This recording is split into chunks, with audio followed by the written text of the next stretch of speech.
There we are. Listen to this. The EPA says, it has the authority to garnish wages of people who've been accused, not convicted, accused of violating EPA rules.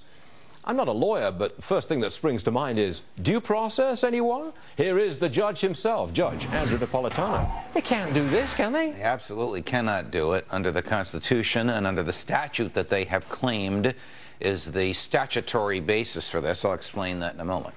Constitution. You're entitled to due process, as you said, which basically means a hearing.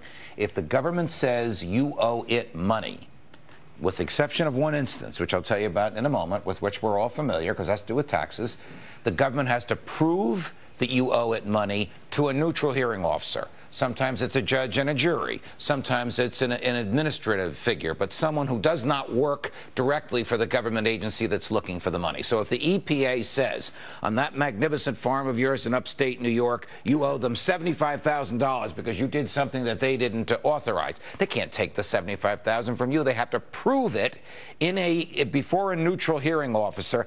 Then they have the debt. Then they can docket that, and then they can go after the $75,000 and not before. Are they perhaps threatening to garnish your wages because that's an extraordinary threat from government power, knowing that if they make that threat, you will pay up? Well, what they would like to be able to do is to say, we have the ability to garnish wages. Don't you even challenge this debt. That is equally as reprehensible as garnishing the wages without proving the debt, to threaten to use draconian powers, which would be unlawful. The only time the government can garnish your wages or take money from you without a hearing is when you admit you owe the government the money. How do you do that? Let's say you file taxes, and the taxes show you owe the government $75,000. They can come and take it because you've admitted you owed it by the tax form that you submitted. But unless you admit to the EPA that you owe this money, they have no ability to take it without a hearing before a neutral hearing officer. Back to the original case, the EPA threatens to garnish your wages because they say you've broken their rules. It will take years and years and years of going through the court process to bring the EPA to heel, during which time they will have intimidated thousands of people. Yes, I agree with you. But there is one easy and simple way to stop this, and that is for a Republican in the House and a Republican in the Senate. Maybe some Democrats will agree. I suspect one's running for re-election will, to introduce a resolution of disapproval.